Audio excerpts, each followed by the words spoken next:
ਧੰਨ ਧੰਨ ਸਾਹਿਬ ਸ੍ਰੀ ਗੁਰੂ ਗ੍ਰੰਥ ਸਾਹਿਬ ਜੀ ਮਹਾਰਾਜ ਸੱਚੇ ਪਾਤਸ਼ਾਹ ਤਿੰਨਾਂ ਦੀ ਗੋਦ ਵਿੱਚ ਜੁੜ ਬੈਠੇ ਗੁਰੂ ਪਿਆਰੀ ਸਾਧ ਸੰਗਤ ਜੀਓ, ਵਾਹਿਗੁਰੂ ਜੀ ਕਾ ਖਾਲਸਾ, ਵਾਹਿਗੁਰੂ ਜੀ ਕੀ ਫਤਿਹ। ਮਹਾਰਾਜ ਸੱਚੇ ਪਾਤਸ਼ਾਹ ਜੀ ਨੇ ਕਿਰਪਾ ਕੀਤੀ ਹੈ ਜੋ ਇਸ ਵਡਭਾਗੇ ਸਮੇਂ ਦੇ ਵਿੱਚ ਸਾਨੂੰ ਨਾਲ ਮਿਲ ਕੇ ਨਾਮ ਸੱਚ ਦਾ ਰਾਹ ਬਖਸ਼ਿਸ਼ ਕੀਤਾ ਹੈ। ਦੂਜੇ ਪਾਸੇ ਐਸਾ ਮਹਾਨ ਦਰਦਨਾਕ ਅਤੇ ਯਾਦਗਾਰੀ ਸਮਾਂ ਚੱਲ ਰਿਹਾ ਹੈ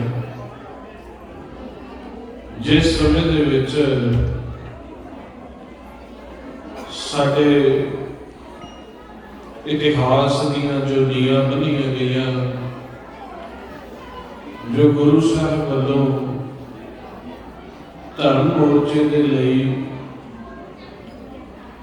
ਇਸ ਧਰਤੀ ਤੇ ਆ ਕੇ ਨਾਮ ਜਪ ਤਪ ਦੇ ਨਾਲ ਲਾਸਾਨੀ ਸ਼ਹੀਦੀਆਂ ਦਿੱਤੀਆਂ ਗਈਆਂ, ਗੁਰੂ ਪਰਿਵਾਰ ਵਿੱਚੋਂ ਅਨੇਕਾਂ ਹੀ ਗੁਰਸਿੱਖਾਂ ਗੁਰਮੁਖਾਂ ਪਾਸੋਂ ਔਰ ਛੋਟੇ ਸਾਹਿਬਜ਼ਾਦੇ ਜਿਨ੍ਹਾਂ ਨੂੰ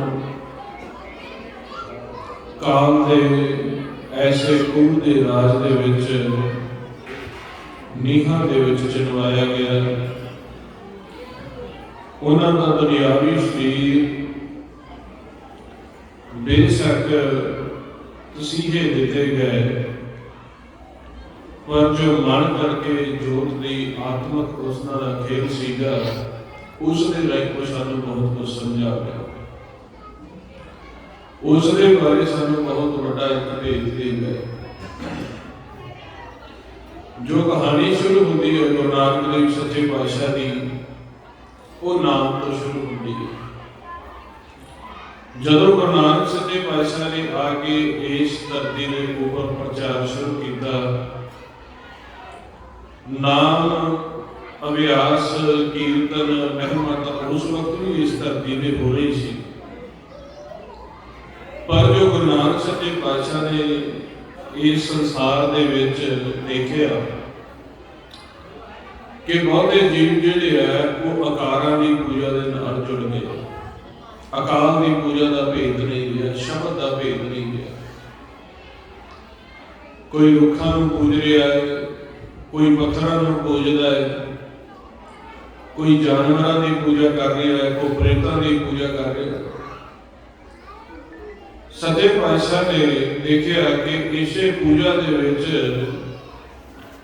ਜੀਵਾਂ ਨੇ ਆਪੋ ਆਪ ਦੇ ਵਿਚਾਰਾਂ ਦੇ ਮੁਤਾਬਕ ਆਪੋ ਆਪ ਦੇ ਵੱਖਰੇ ਵੱਖਰੇ ਗੁੱਟ ਬਣਾ ਕੇ ਧਰਮ ਜਾਤ ਧਰਮ ਬਣ ਲਏ। ਕੋਈ ਆਪਣੇ ਆਪ ਨੂੰ ਹਿੰਦੂ ਕਹਿੰਦਾ ਹੈ, ਕੋਈ ਈਸਾਈ ਕਹਿੰਦਾ ਹੈ, ਕੋਈ ਮੁਸਲਮਾਨ ਕਹਿੰਦਾ ਹੈ, ਵੱਖਰੇ ਵੱਖਰੇ ਧਰਮ ਆਪੋ ਆਪ ਦੇ ਬਣਾਏ। ਹੁਣ ਵੱਖਰੇ ਜਾਤ ਮਜ਼ਹਬ ਧਰਮ ਬਣਾ ਕੇ ਕੋਈ ਅੱਲਾਹ ਦਾ ਜਾਪ ਕਰਦਾ ਹੈ, ਕੋਈ ਰਾਮ ਦਾ ਜਾਪ ਕਰਦਾ ਹੈ, ਕੋਈ ਹਰੀ ਦਾ ਜਾਪ ਕਰਦਾ ਹੈ। ਪਰ ਜਦੋਂ ਗੁਰੂ ਨਾਨਕ ਸੱਚੇ ਪਾਤਸ਼ਾਹ ਉਹਨਾਂ ਦੇ ਨਾਲ ਵਿਚਾਰ ਕਰਦੇ ਕਿ ਜਿਸ ਅੱਲਾਹ ਦਾ ਤੁਸੀਂ ਜਾਪ ਕਰਦੇ ਆ, ਜਿਸ ਹਰੀ ਨੂੰ ਤੁਸੀਂ ਧਿਆਉਂਦੇ ਆ, ਕਦੇ ਉਸ ਦੇ ਦਰਸ਼ਨ ਵੀ ਕੀਤੇ? ਤਾਂ ਕੋਈ ਆਕਾਰ ਦੀ ਗੱਲ ਕਰਦਾ ਹੈ, ਕੋਈ ਕਿਸੇ ਅਵਤਾਰੀ ਪੁਰਖ ਦੀ ਗੱਲ ਕਰਦਾ, ਕੋਈ ਸਾਧੂ ਦੀ ਗੱਲ ਕਰਦਾ, ਦਰਸ਼ਨ ਕਿਸੇ ਦੇ ਵੀ ਨਹੀਂ ਕੀਤੇ। ਜੇ ਦਰਸ਼ਨ ਕੀਤੇ ਹੈ ਤੇ ਮਹਾਰਾਜ ਸੱਚੇ ਪਾਤਸ਼ਾਹ ਕਹਿੰਦੇ ਵੀ ਇਸ ਕਾਇਨਾਤ ਨੂੰ ਬਣਾਉਣ ਵਾਲਾ ਇੱਕ ਹੈ, ਉਹ ਇੱਕ ਸਾਡਾ ਪਿਤਾ ਹੈ, ਅਸੀਂ ਉਸ ਦੇ ਸਾਰੇ ਬੱਚੇ ਹੈ। ਇੱਕ ਪਿਤਾ ਏਕਸ ਕੇ ਹਮ ਬਾਲਕ, ਤੂੰ ਮੇਰਾ ਗੁਰੂ। ਤੇ ਫਿਰ ਝਗੜਾ ਇਸ ਗੱਲ ਦਾ। ਜਦੋਂ ਇਸ ਤਰ੍ਹਾਂ ਦੀ ਗੱਲ ਉਹਨਾਂ ਨੇ ਵੱਖ-ਵੱਖ ਕਿੱਤਿਆਂ ਦੇ ਵਿੱਚ ਜਾ ਕੇ ਵੱਖ-ਵੱਖ ਜੋ ਜਾਤਾਂ ਮਜ਼ਹਬਾਂ ਦੇ ਵਿੱਚ ਵੰਡੇ ਹੋਏ ਸੀਗੇ ਉਹਨਾਂ ਨੂੰ ਸੁਣਾਈ, ਜੋਤ ਪ੍ਰਕਾਸ਼ ਦੀ ਗੱਲ ਸ਼ੁਰੂ ਕੀਤੀ। ਉਸ ਗੁਪਤ ਸ਼ਬਦ ਦੀ ਗੱਲ ਕੀਤੀ ਜਿਸ ਨੂੰ ਤੁਸੀਂ ਸਾਰੇ ਜਪਜੀ ਸਾਹਿਬ ਦੇ ਵਿੱਚ ਪੜ੍ਹਦੇ ਆ, ਭੁਗਤ ਗਿਆਨ ਦਇਆ ਭੰਡਾਰਨ ਘਟ ਘਟ ਵਾਜੈ ਨਾਮ। ਸੱਚੇ ਪਾਤਸ਼ਾਹ ਕਹਿੰਦੇ ਇਸ ਸੰਸਾਰ ਦੇ ਵਿੱਚ, ਇਸ ਬ੍ਰਹਿਮੰਡ ਦੇ ਵਿੱਚ ਨਾਦ ਵੱਜਦਾ ਪਿਆ ਘਟ ਘਟ ਦੇ ਵਿੱਚ। ਪਰ ਵਜਦਾ ਕਿਵੇਂ ਪਿਆ? ਮਹਾਰਾਜ ਕਹਿੰਦੇ ਗੁਪਤ ਰੂਪ ਦੇ ਵਿੱਚ ਵਜਦਾ ਪਿਆ। ਕਹਿੰਦੇ ਸਰਵਣ ਕੀਤਾ ਤੁਸੀਂ? ਬਾਹਰਲੇ ਨਾਦਾਂ ਨੂੰ, ਬਾਹਰਲੇ ਸਾਜ਼ਾਂ ਨੂੰ ਤੁਸੀਂ ਸੁਣ ਰਹੇ ਹੋ, ਬਾਹਰੀ ਤੌਰ ਤੇ ਤੁਸੀਂ ਕੀਰਤਨ ਕਰ ਰਹੇ ਹੋ, ਬਾਹਰੀ ਤੌਰ ਤੇ ਤੁਸੀਂ ਕਥਾ ਵਿਚਾਰਾਂ ਵੱਖ-ਵੱਖ ਭਾਸ਼ਾ ਦੇ ਵਿੱਚ ਕਰ ਰਹੇ ਹੋ, ਪਰ ਕਦੇ ਜੋ ਅੰਦਰਲੀ ਤੁਹਾਡੇ ਅੰਦਰ ਅਨਾਹਤ ਸ਼ਬਦਾਂ ਦੀ ਕਥਾ ਹੋ ਰਹੀ ਹੈ, ਤੁਹਾਡੇ ਸਰੀਰ ਦੇ ਵਿੱਚ ਸੱਚੇ ਪਾਤਸ਼ਾਹ ਕਹਿੰਦੇ ਵੀ ਗੁਰਦੁਆਰਾ ਬਣਾਇਆ ਹਰੀ ਨੇ, ਕਦੇ ਉਸ ਦੀ ਵੀ ਜਾਂਚ ਤੁਸੀਂ ਲਈ ਹੈ? ਆਪਾਂ ਬਾਣੀ ਵਿੱਚ ਪੜ੍ਹਦੇ ਹਾਂ, ਹਰ ਕੀ ਕਥਾ ਅਨਾਹਤ ਬਾਣੀ, ਹੰਸ ਹੋਏ ਹੀਰਾ ਲੇ ਪਛਾਣੀ। ਵੀ ਉਸ ਮਾਲਕ ਦੀ ਜਿਹੜੀ ਕਥਾ ਹੈ ਉਹ ਅਨਾਹਤ ਰੂਪ ਦੇ ਵਿੱਚ ਹੈ, ਸਾਡੇ ਸਰੀਰ ਦੇ ਵਿੱਚ ਚੱਲਦੀ। ਪਰ ਮਹਾਰਾਜ ਕਹਿੰਦੇ ਆ ਜੋ ਹੰਸ ਹੋਏਗਾ ਉਹ ਉਸ ਦੀ ਪਹਿਚਾਣ ਕਰੇਗਾ। ਹੰਸ ਕਿਸ ਨੂੰ ਕਿਹਾ ਜਾਂਦਾ ਹੈ? ਇੱਕ ਹੰਸ, ਇੱਕ ਬਗਲਾ, ਦੋਨਾਂ ਨੂੰ ਵੱਖੋ ਵੱਖਰੇ ਮਹਾਰਾਜ ਸੱਚੇ ਪਾਤਸ਼ਾਹ ਨੇ ਸੁਭਾਅ ਦੇ ਨਾਲ ਖੇਡ ਕੇ ਦੱਸਿਆ। ਦੋਨਾਂ ਦਾ ਵਾਸਾ ਸਰਵਰ ਦੇ ਵਿੱਚ ਹੈ, ਦੋਨਾਂ ਦਾ ਵਾਸਾ ਪਾਣੀ ਦੇ ਵਿੱਚ ਹੈ, ਦੋਨੋਂ ਦਿਖਣ ਦੇ ਵਿੱਚ ਵੀ ਸਫੈਦ ਰੰਗ ਦੇ ਹੈ, ਦਿਖਣ ਨੂੰ ਵੀ ਇੱਕ ਦੂਸਰੇ ਵਰਗੇ ਲੱਗਦੇ ਹੈ, ਪਰ ਜੋ ਹੰਸ ਹੈ ਅਤੇ ਬਗਲਾ ਹੈ ਦੋਨੋਂ ਦੀ ਖੁਰਾਕ ਦਾ ਫਰਕ ਹੈ। ਹੰਸ ਸਰਵਰ ਦੇ ਵਿੱਚੋਂ ਹੀਰੇ ਮੋਤੀ ਦੀ ਚੋਗ ਚੁਗਦਾ, ਜੋ ਬਗਲਾ ਹੈ ਉਹ ਉਸੇ ਸਰਵਰ ਦੇ ਵਿੱਚੋਂ ਡੱਡੀ ਮੱਛੀ ਦੀ ਚੋਗ ਚੁਗਦਾ। ਹੰਸ ਦੀ ਚਾਲ 300 ਮੀਲ ਤੱਕ ਦੀ ਹੈ, ਬਗਲੇ ਦੀ ਚਾਲ 12 ਮੀਲ ਤੱਕ ਦੀ। ਹੁਣ ਮਹਾਰਾਜ ਨੇ ਗੁਰਬਾਣੀ ਵਿੱਚ ਜਿੱਥੇ ਹੰਸ ਦਾ ਸੰਬੋਧਨ ਕੀਤਾ ਉੱਥੇ ਗੁਰਮੁਖ ਦੇ ਨਾਲ ਕੀਤਾ ਵੀ ਜੋ ਗੁਰਮੁਖ ਹੋਏਗਾ। ਗੁਰਮੁਖ ਹੁੰਦਾ ਹੈ ਉਹ ਨਾ ਸਿੱਖ ਹੁੰਦਾ ਹੈ, ਨਾ ਹਿੰਦੂ ਹੁੰਦਾ ਹੈ, ਨਾ ਈਸਾਈ ਹੁੰਦਾ ਹੈ, ਨਾ ਉਹ ਕਿਸੇ ਜਾਤ ਮਜ਼ਹਬ ਦੇ ਨਾਲ ਸੰਬੰਧਿਤ ਹੁੰਦਾ ਹੈ, ਉਹ ਅਕਾਲ ਦੇ ਪਾਸੋਂ ਧੁਰੋਂ ਬਖਸ਼ਿਆ ਹੋਇਆ ਅਕਾਲੀ ਹੁੰਦਾ ਹੈ। ਜੋ ਜੋਤ ਦਾ, ਉਸ ਸੱਚ ਦਾ, ਉਸ ਗੁਪਤ ਨਾਮ ਦਾ ਭੇਦ ਰੱਖਦਾ ਹੈ, ਜਿੱਥੋਂ ਸਾਡਾ ਇਹ ਸਰੀਰ ਬਣਿਆ, ਜਿੱਥੋਂ ਸਾਡਾ ਇਹ ਸੰਸਾਰ ਪ੍ਰਗਟ ਹੋਇਆ ਹੈ, ਉਸ ਨੂੰ ਮਹਾਰਾਜ ਕਹਿੰਦੇ ਨੇ ਸਭ ਮੈਂ ਜੋਤ ਜੋਤ ਹੈ, ਸੋਏ ਤਿਸਦੇ ਚਾਨਣ ਸਭ ਮੈਂ ਚਾਨਣ ਹੋਏ। ਉਹ ਚਾਨਣ ਦਾ ਭੇਦ ਰੱਖਦਾ ਹੈ ਵੀ ਉਹ ਚਾਨਣ ਕਿੱਥੇ ਹੈ। ਉਸਨੇ ਆਪ ਦੇ ਸਰੀਰ ਦੇ ਵਿੱਚ ਜਿੱਥੇ ਹਰੀ ਆਸਣ ਲਾ ਕੇ ਸਾਡੇ ਸਰੀਰ 'ਚ ਬੈਠਾ ਹੈ ਨਾ, ਉਸ ਆਪ ਦੇ ਸਰੀਰ ਦੇ ਵਿਚਲੇ ਹਰੀ ਦੇ ਮੰਦਰ ਨੂੰ ਖੋਜ ਲਿਆ। ਮਹਾਰਾਜ ਨੇ ਕਹਿੰਦੇ ਹਰ ਮੰਦਰ ਇਹੋ ਸਰੀਰ ਹੈ, ਗਿਆਨ ਰਤਨ ਪ੍ਰਗਟ ਹੋਏ ਹਰ ਮੰਦਰ ਮੈਂ, ਹਰ ਵਸੈ ਸਭ ਨਰਨ ਸੋ। ਇਹ ਉਸ ਗੁਰਮੁਖ ਨੇ ਪਛਾਣ ਲਿਆ। ਤੇ ਮਹਾਰਾਜ ਕਹਿੰਦੇ ਜਦੋਂ ਇਸ ਤਰ੍ਹਾਂ ਦੀ ਉਹਨਾਂ ਨੇ ਗੱਲਬਾਤ ਸੁਣਾਉਣੀ ਸ਼ੁਰੂ ਕੀਤੀ, ਪ੍ਰਕਾਸ਼ ਦੀ, ਨਾਮ ਦੀ, ਧੁਨ ਦੀ ਗੱਲਬਾਤ ਸ਼ੁਰੂ ਕਰਨੀ ਸ਼ੁਰੂ ਕੀਤੀ, ਜੋ ਦੁਨਿਆਵੀ ਪ੍ਰਚਾਰਕ ਸੀਗੇ, ਅਨਾੜੀ ਅਸੰਤ ਸੀਗੇ, ਜੋ ਧਰਮ ਦੇ ਠੇਕੇਦਾਰ ਬਣੇ ਹੋਏ ਸੀ, ਆਪਦੇ ਪਿੱਛੇ ਲੱਖਾਂ ਹਜ਼ਾਰਾਂ ਦਾ ਇਕੱਠ ਕਰਦੇ ਸੀਗੇ, ਆਕਾਰ ਦੀ ਪੂਜਾ ਦੇ ਨਾਲ ਜੋੜ ਕੇ ਵੱਖਰੇ ਵੱਖਰੇ ਭਰਮ ਦੇ ਵਿੱਚ ਪਾ ਕੇ ਸਮਾਜ ਦੇ ਵਿੱਚ ਸ਼ੌਹਰਤ ਖੱਟਦੇ ਸੀ, ਪੈਸਾ ਇਕੱਠਾ ਕਰਦੇ ਸੀ। ਉਹਨਾਂ ਨੇ ਦੇਖਿਆ ਵੀ ਇਹ ਜਿਹੜਾ ਖੇਲ ਹੈ ਇਹ ਸਾਡੇ ਤੋਂ ਉਲਟ ਚੱਲ ਪਿਆ। ਉਹੀ ਗੁਰੂ ਨਾਨਕ ਸੱਚੇ ਪਾਤਸ਼ਾਹ ਦੀ ਵਿਰਾਸਤ ਜਿਹੜੀ ਹੈ ਅੱਗੋਂ ਗੁਰਸਿੱਖਾਂ ਗੁਰਮੁਖਾਂ ਨੇ ਸਾਂਭੀ। ਦੂਜੀ ਤੀਜੀ ਚੌਥੀ ਪੀੜ੍ਹੀ ਤੋਂ ਚਲਦੀ ਹੌਲੀ ਹੌਲੀ ਗਾਹ ਵਧਣ ਲੱਗੀ।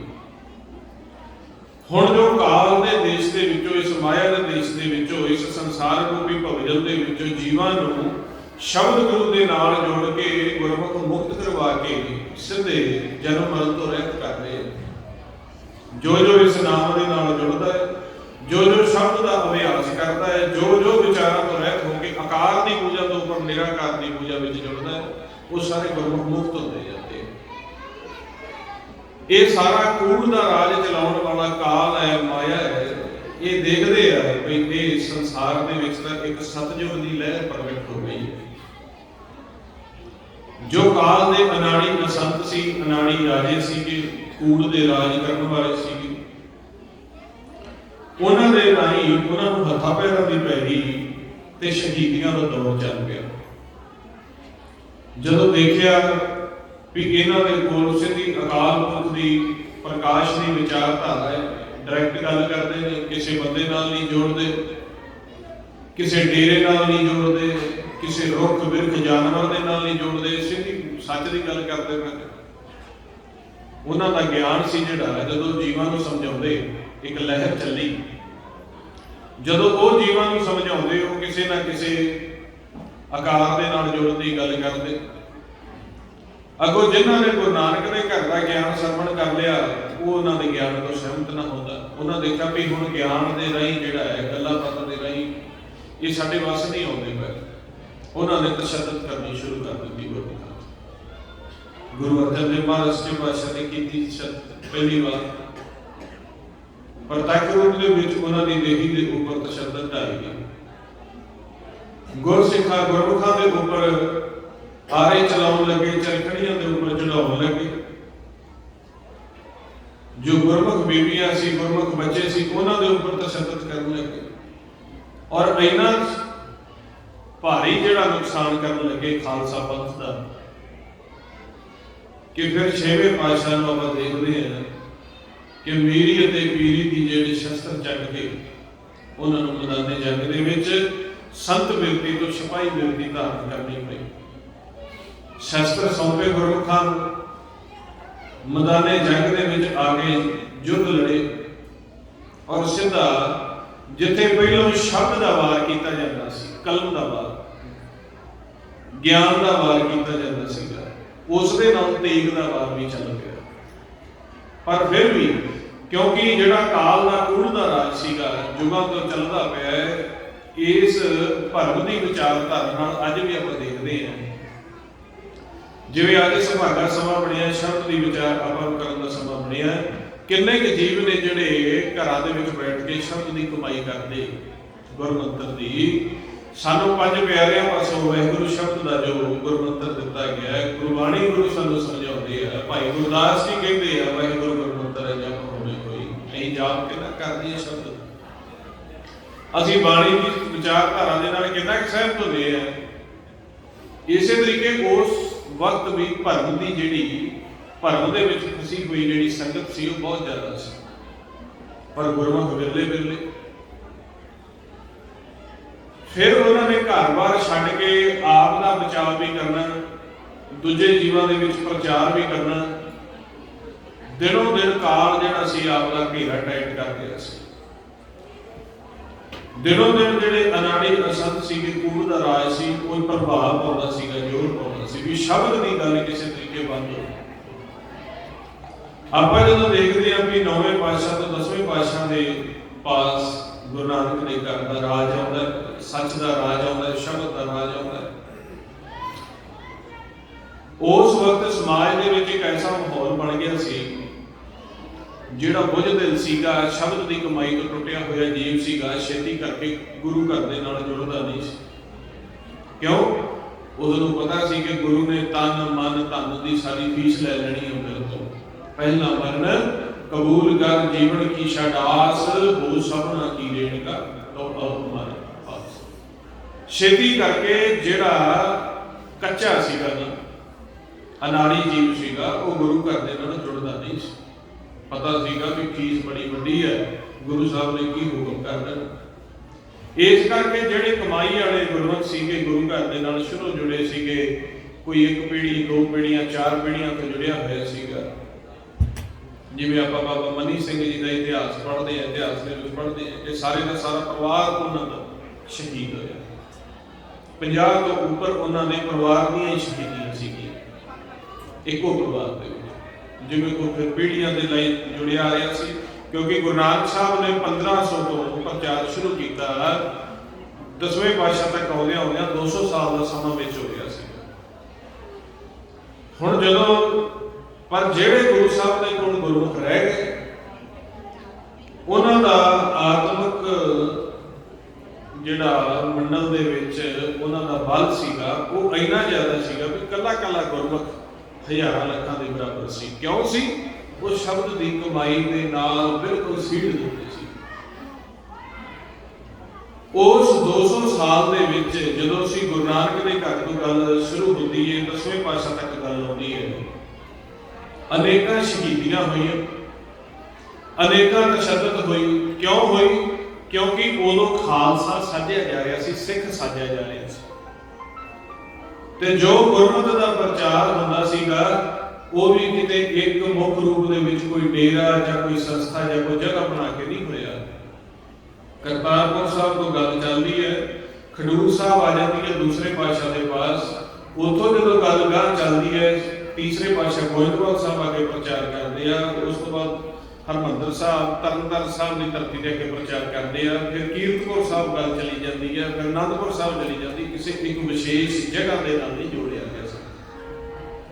जिथे वो इन्ने बड़े महाबली सी कोई एक जगह छड्ड दिंदे, ते जदों पूरे भारत वर्ष के नाल नाल पूरी धरती के उपर जाके उन्होंने प्रचार किया है, जेड़े उस समय के मुख रूप में को मंदिर गिरजा घर मस्जिद बड़िया हुई सी, उत्थे ही जाके सच्चे पातशाह ने मेले लाए।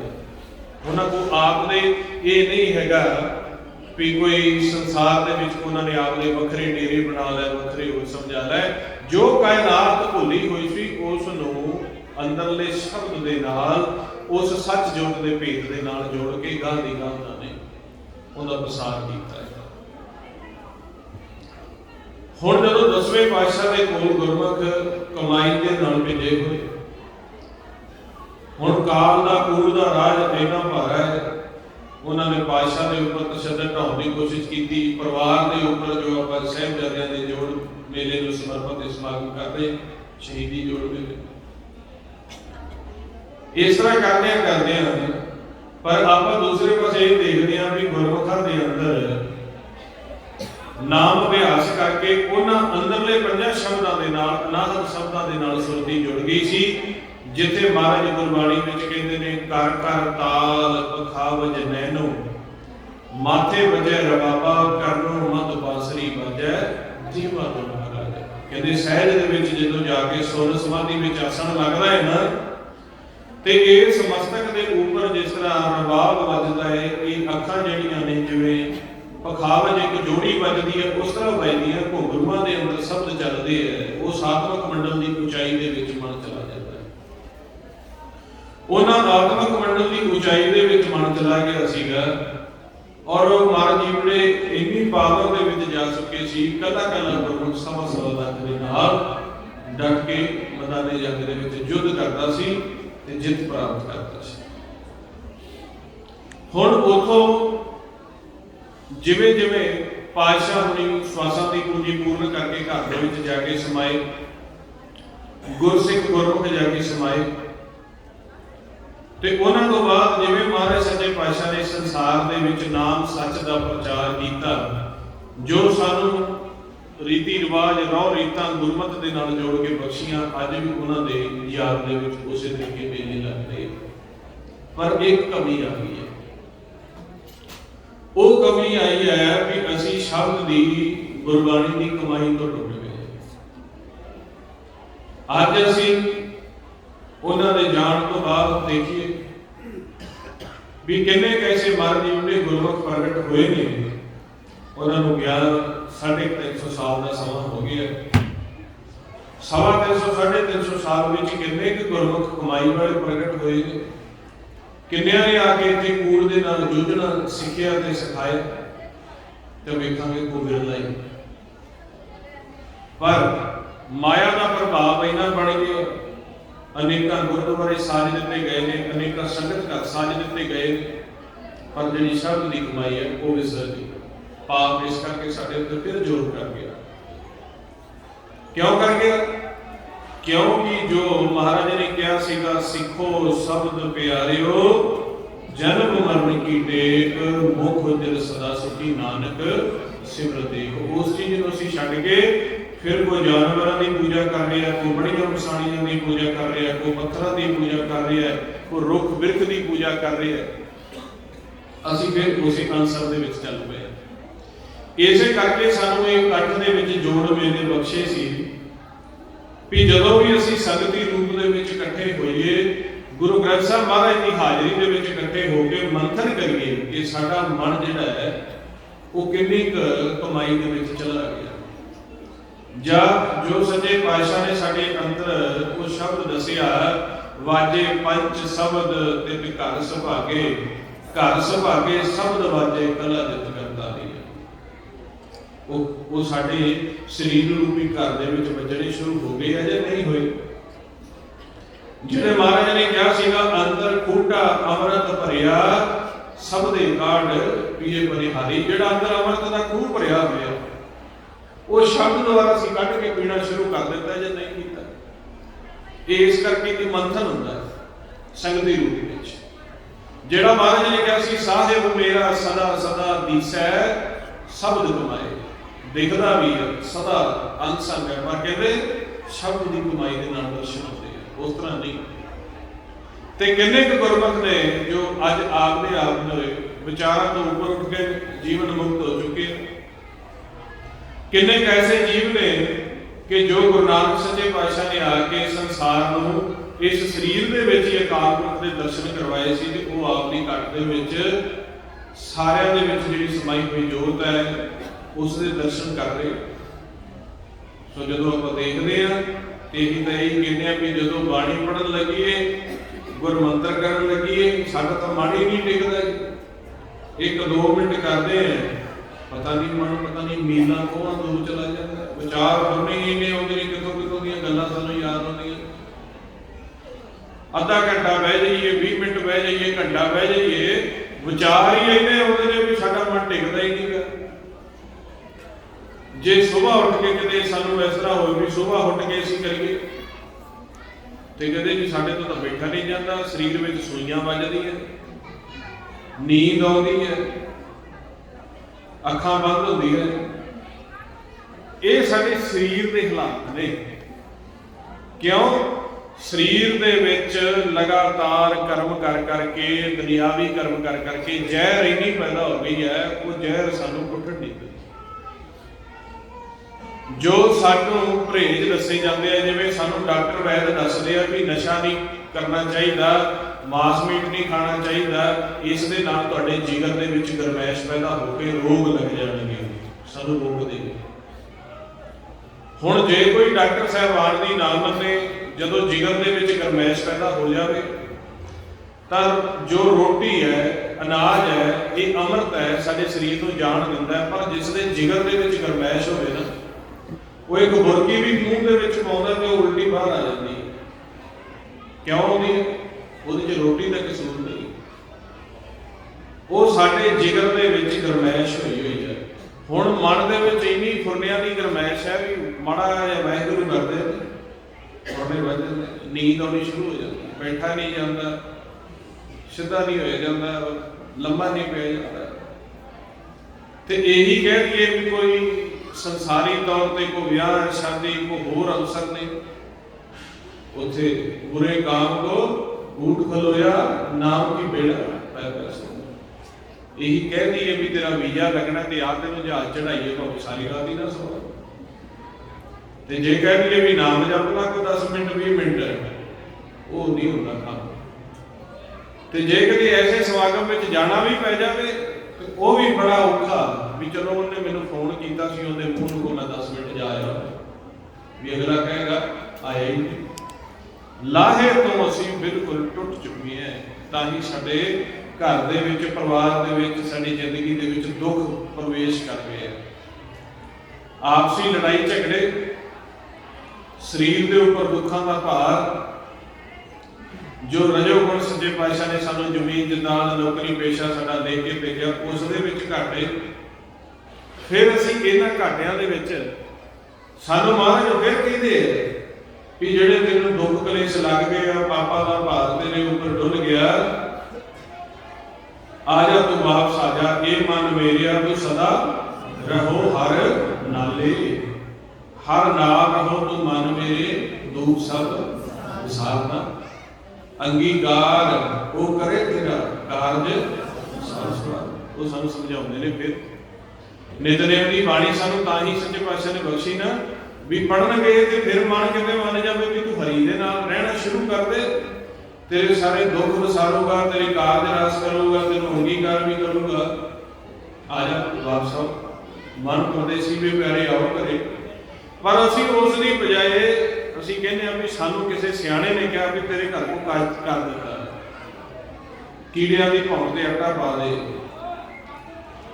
ਆ ਧੂਪ ਲਾ ਲਾ, ਆ ਉੱਥੇ ਚਿਰਾਗ ਬਾਲ ਦੇ, ਆ ਫਲਾਣੀ ਜਗ੍ਹਾ ਤੇ ਜਾ ਕੇ 10 ਵਸਿਆ ਮੱਥਾ ਟੇਕ ਗਿਆ, ਆ ਫਲਾਣੇ ਉਹਦੀ ਮੜੀ ਦੀ ਪੂਜਾ ਕਰ ਲਾ, ਆ ਉਹਦੀ ਕਰ ਲਾ। ਅਸੀਂ ਐਸੇ ਕੰਮ ਕਿਤੇ ਕਰਦੇ ਸ਼ਬਦ ਨਾਲ ਨਹੀਂ ਜੁੜਦੇ।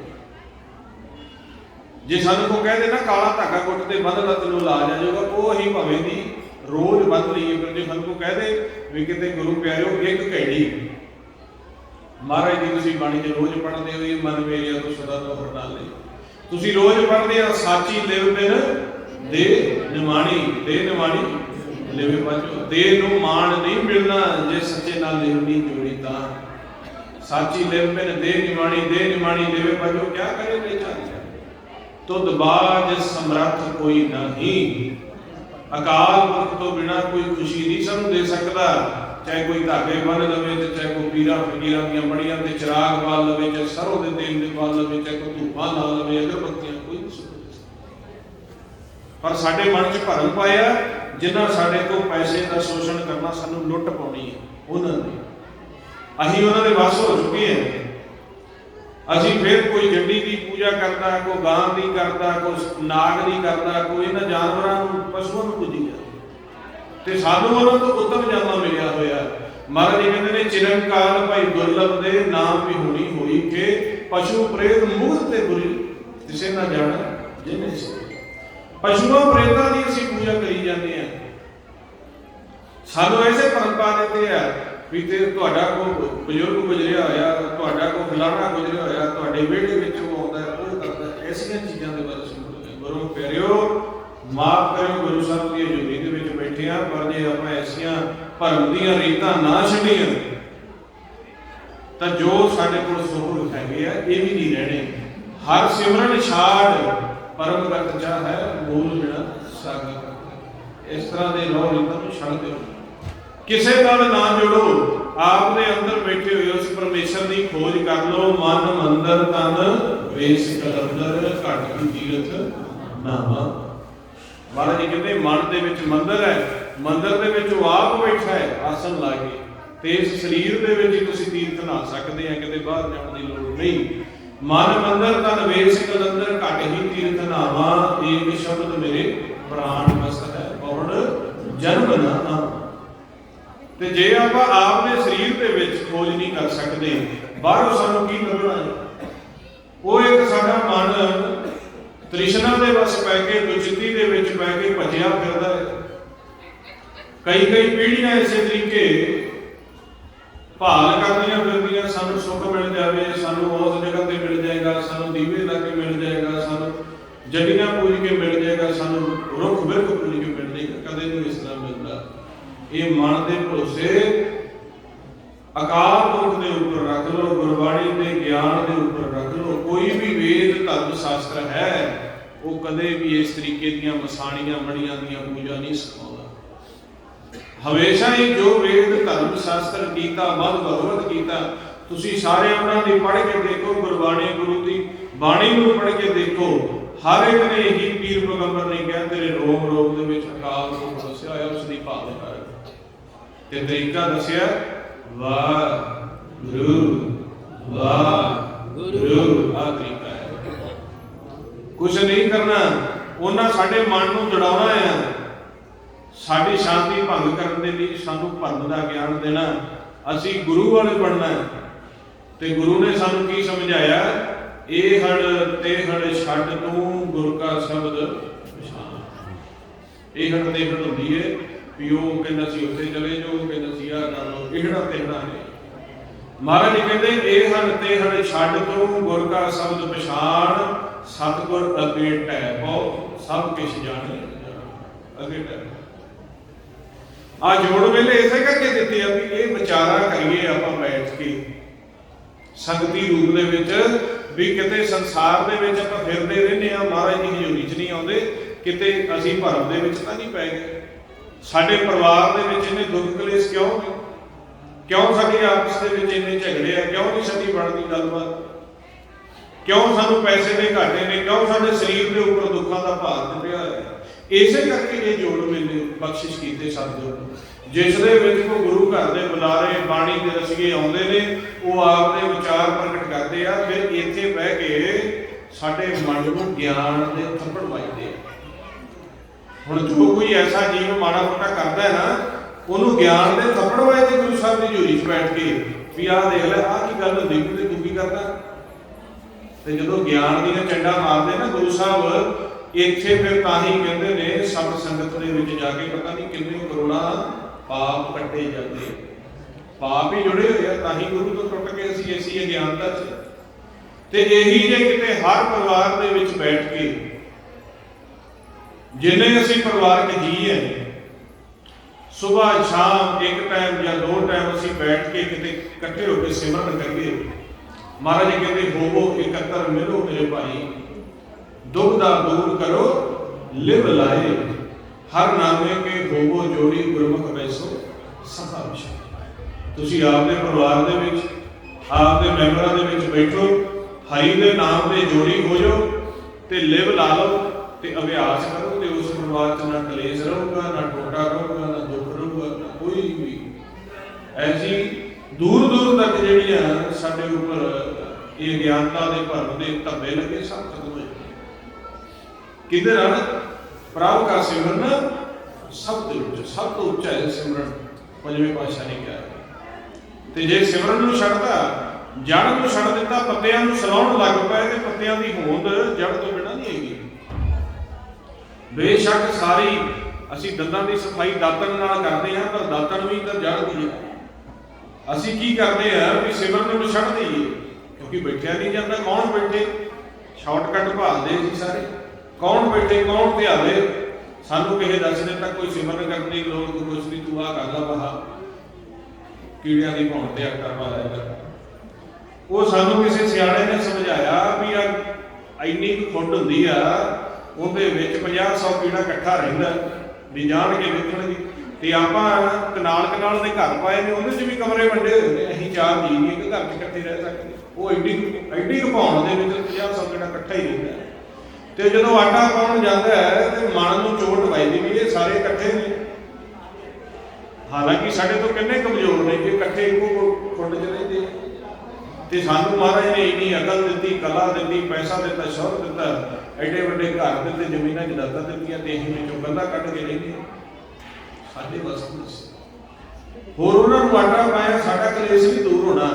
ਇਹ ਕਿਸੇ ਸਿਆਣੇ ਦੇ ਅੱਗੇ ਵੀ ਵੇਖਣਗੇ ਤੇ ਸਮਝਣਗੇ। ਕਲੇਸ਼ ਦੂਰ ਹੋਣਾ ਸ਼ਬਦ ਦੇ ਨਾਲ, ਬਾਣੀ ਦੇ ਗਿਆਨ ਦੇ ਨਾਲ। ਛੋਟੇ ਛੋਟੇ ਸਾਹਿਬਜ਼ਾਦਿਆਂ ਦੀ ਉਮਰ ਆਪਾਂ ਅੱਜ ਦੇਖਦੇ ਹਾਂ ਵੀ ਇੰਨੀ ਉਮਰ ਵਿੱਚ ਇੰਨੀ ਕਿਰਪਾ, ਕਿਉਂਕਿ ਗੁਰੂ ਘਰ ਦੇ ਵਿੱਚ ਉਹਨਾਂ ਨੂੰ ਸ਼ਬਦ ਦੇ ਨਾਲ ਸ਼ਿੰਗਾਰਿਆ ਸੀ। ਪਰ ਜਿਨ੍ਹਾਂ ਨੇ ਗੁਰੂ ਘਰ ਦੇ ਵਿੱਚ ਪਰਿਵਾਰ ਦੇ ਮੈਂਬਰ ਹੁੰਦਿਆਂ ਵੀ ਸ਼ਬਦ ਦੀ ਗੱਲ ਨਹੀਂ ਮੰਨੀ, ਵੇਖੋ ਕਿੰਨੀ ਦੁਬਿਧਾ ਦੇ ਵਿੱਚ ਪੈ ਗਏ।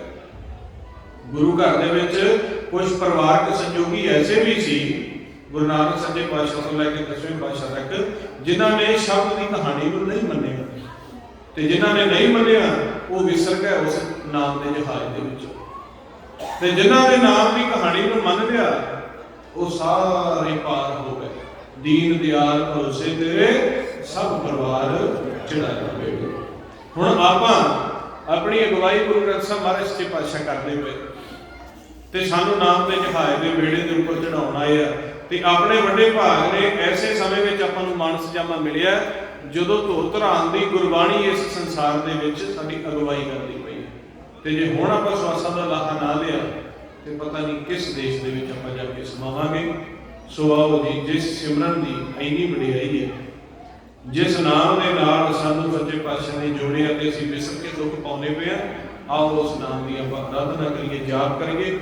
ਸਾਰੇ ਗੁਰਮੁਖ ਪਿਆਰਿਆਂ ਨੇ ਨੇਤਰ ਬੰਦ ਕਰਕੇ ਵਾਹਿਗੁਰੂ ਸ਼ਬਦ ਦਾ ਅਭਿਆਸ ਕਰਨਾ ਹੈ। ਕਰਨਾ ਕਿਵੇਂ ਹੈ? ਮਹਾਰਾਜ ਕਹਿੰਦੇ ਨੇ ਧੁਨ ਮੇ ਧਿਆਨ ਮੈਂ ਜਾਣਿਆ ਗੁਰਮੁਖ ਇਕੱਠ ਕਰਨਾ। ਅੱਖਾਂ ਬੰਦ ਕਰਕੇ ਮੁਖੋਂ ਬੋਲਣਾ ਤੇ ਆਪ ਦੀ ਆਵਾਜ਼ ਦੇ ਵਿੱਚ ਧਿਆਨ ਰੱਖਣਾ ਹੈ, ਆਪ ਦੀ ਆਵਾਜ਼ ਨੂੰ ਸੁਣਨਾ ਹੈ। ਅੰਤਰ ਗੁਰ ਆਰਾਧਨਾ ਜੀਵਾ ਜਪ ਗੁਰ ਨਾਉ, ਨੇਤਰੀ ਸਤਿਗੁਰ ਵੇਖਣਾ, ਸਰਵਣੀ ਸੁਣਨਾ। ਅੱਖਾਂ ਬੰਦ ਕਰਕੇ ਜੀਵਾ ਨਾਲ ਨਾਮ ਜਪਣਾ ਹੈ, ਆਪ ਦੇ ਕੰਨਾਂ ਨੂੰ ਸੁਣਾਉਣਾ ਹੈ। ਇਸੇ ਦੇ ਵਿੱਚ ਸਾਡੇ ਪਾਪ ਕੱਟੇ ਜਾਂਦੇ ਆ। ਤੇ ਜਦੋਂ ਸੰਗਤੀ ਰੂਪ ਵਿੱਚ ਬੈਠ ਕੇ ਹੁਣ ਆਪਾਂ ਇਕੱਠੇ ਜਪਾਂਗੇ ਤੇ ਪਤਾ ਨਹੀਂ ਕਿੰਨੇ ਕੋਟਕ ਜਨਮਾਂ ਦਾ ਫਲ ਜਿਹੜਾ ਹੈ ਉਹ ਮਿਲਦਾ ਹੈ ਜਦੋਂ ਸੰਗਤ ਦੇ ਵਿੱਚ ਬੈਠ ਕੇ ਨਾਮ ਜਪੀਏ। ਆਓ ਜੀ ਇਸ ਸੁਭਾਗੇ ਦੇ ਅੜੇ ਨੂੰ, ਇਹਦਾ ਲਾਹਾ ਲਈ ਆਨੰਦ ਮਾਣੀਏ। ਨੇਤਰ ਬੰਦ ਕਰਕੇ ਅਭਿਆਸ ਕਰੋ। ਸ਼ੁਰੂ ਜੀ